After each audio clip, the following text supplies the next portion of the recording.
সুপ্রিয় দর্শক, এই মুহূর্তের সবথেকে বড় খবর। দর্শক, এবার আরজি কর কাণ্ডের শুনানি পিছিয়ে মহা ফ্যাসাদে সুপ্রিম কোর্টের প্রধান বিচারপতি DY চন্দ্রচূড়। এবার নিজের বিপদ নিজেই ডেকে আনলেন সুপ্রিম কোর্টের প্রধান বিচারপতি DY চন্দ্রচূড়। দর্শক, আপনারা জানেন আরজি কর কাণ্ডে মহিলা চিকিৎসকের মৃত্যুর ঘটনায় রাজ্য রাজনীতি একেবারে তোলপাড়। আর এই কাণ্ডের জেরে সমস্ত শুভবুদ্ধি সম্পূর্ণ মানুষ কিন্তু এখন আন্দোলনে নেমেছে। আর সকলেরই একটি দাবি যে আমরা দ্রুত বিচার চাই। আর এই আবহে সুপ্রিম কোর্টে চলছে সেই মামলার শুনানি। তবে অন্যান্য মামলার মতোই এত গুরুত্বপূর্ণ এবং সেনসিটিভ একটি মামলাকেও দীর্ঘদিন পিছিয়ে দিচ্ছে সুপ্রিম কোর্টের প্রধান বিচারপতির নেতৃত্বাধীন ডিভিশন বেঞ্চ। আর এবার জানিয়ে কঠোর অবস্থান নিলেন জুনিয়র ডাক্তাররা। আর এবার কি রাষ্ট্রপতি দ্রৌপদী মুর্মুর এর হস্তক্ষেপ, এই রকমও কিন্তু একটি আশঙ্কা দেখা দিয়েছে। দর্শক, আরজি কর কাণ্ডে মহিলা চিকিৎসকের মৃত্যুর ঘটনায় কিছুদিন আগেই গোটা দেশের বিচার ব্যবস্থা নিয়ে প্রশ্ন তুলে দিয়েছিলেন রাষ্ট্রপতি দ্রৌপদী মুর্মু এবং তিনি সুপ্রিম কোর্টের প্রধান বিচারপতিকে একেবারে কড়া হুঁশিয়ারি দিয়েছিলেন বা বার্তা দিয়েছিলেন যাতে গ্রামের মানুষ, এমনকি যারা গরিব মানুষ, এছাড়াও যেগুলো সেনসিটিভ মামলা, সেই সমস্ত মামলার যেন দ্রুত বিচার হয়, এমনই একটি বার্তা কিন্তু তিনি দিয়েছিলেন। তবে এই আরজি কর কাণ্ড নিয়ে যখন সারা ভারতবর্ষের মানুষ, এমনকি যারা প্রবাসী, গোটা বিশ্বের লোক এই আরজি কর কাণ্ডের এই শুনানির দিকে তাকিয়েছিল, তখনই কোনো কারণ না জানিয়ে সুপ্রিম কোর্ট থেকে একটি নোটিশ জারি করে দেওয়া হয় যে আরজি করের মতো এত একটি গুরুত্বপূর্ণ মামলা সেটা কিন্তু পিছিয়ে যায়।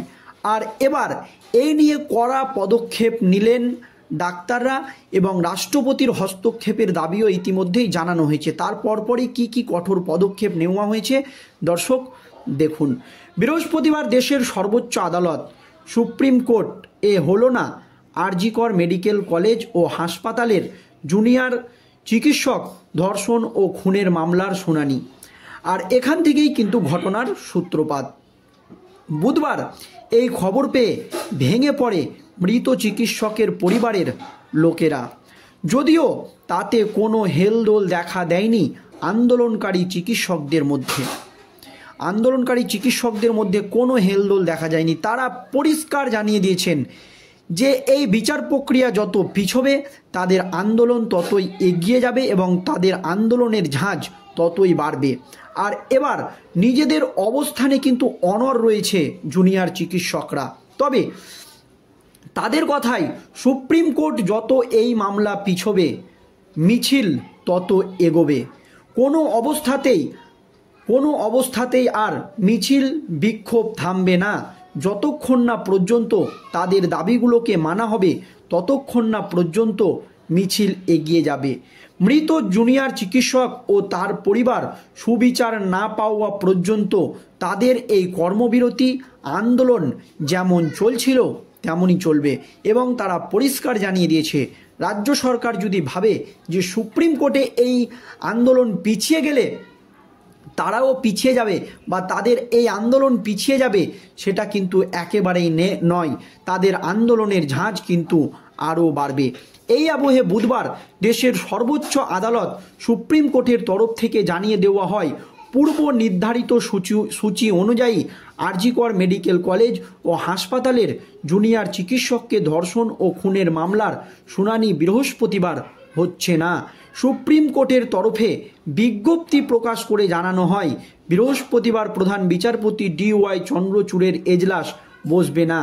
এই খবর পাওয়ার পরেই ভেঙে পড়েন নিহতের পরিবার, এমনকি যারা সমাজের বিশিষ্ট ব্যক্তি সকলেই যারা চাইছেন যে এই মামলার দ্রুত শুনানি হোক, দ্রুত বিচার হোক। যখন সকলেই সেই দিকে তাকিয়ে রয়েছে তখন কিন্তু সুপ্রিম কোর্টের তরফ থেকে এই রকম একটি খবর চলে আসে। প্রসঙ্গত উল্লেখ্য, আরজি কর মেডিকেল কলেজ ও হাসপাতালের জুনিয়র চিকিৎসককে ধর্ষণ ও খুনের ঘটনার পরেই রাজ্য তথা দেশ জুড়ে বিক্ষোভ শুরু হয়েছে। ভারত তথা বিদেশেও পশ্চিমবঙ্গের তৃণমূল কংগ্রেসের নেতৃত্বাধীন মুখ্যমন্ত্রী মমতা বন্দ্যোপাধ্যায় সরকারের তুমুল সমালোচনা কিন্তু শুরু হয়েছে। আর এই মাঝেই স্বতঃপ্রণোদিত হয়ে এই বিষয়ে মামলা দায়ের করে দেশের সর্বোচ্চ আদালত। তারপর থেকে সুপ্রিম কোর্ট কী রায় দেয় সেই দিকেই তাকিয়ে রয়েছে গোটা দেশ। আর এখন সেই মামলার শুনানি পিছিয়ে যাওয়ায় মৃতার পরিবারের পাশাপাশি হতাশ হয়েছেন তিলোত্তমার সুবিচারের দাবিতে আন্দোলন করা জুনিয়র চিকিৎসকরা। রীতিমতো হুঁশিয়ারি দিয়ে তারা বলেছেন, সুপ্রিম কোর্ট যত মামলা পিছাবে আন্দোলনের তেজ ততই বাড়বে। এই হুঁশিয়ারি কিন্তু দিয়েছে। এমনকি সুপ্রিম কোর্টের প্রধান বিচারপতি DY চন্দ্রচূড় কেন এত একটি সেন্সিটিভ মামলাকে পিছিয়ে দিলেন, এই জন্য কিন্তু তারা রাষ্ট্রপতির দ্বারস্থ হবেন এবং রাষ্ট্রপতি যাতে এই মামলায় হস্তক্ষেপ করে এই দাবিও কিন্তু তাদের তরফ থেকে জানানো হয়েছে।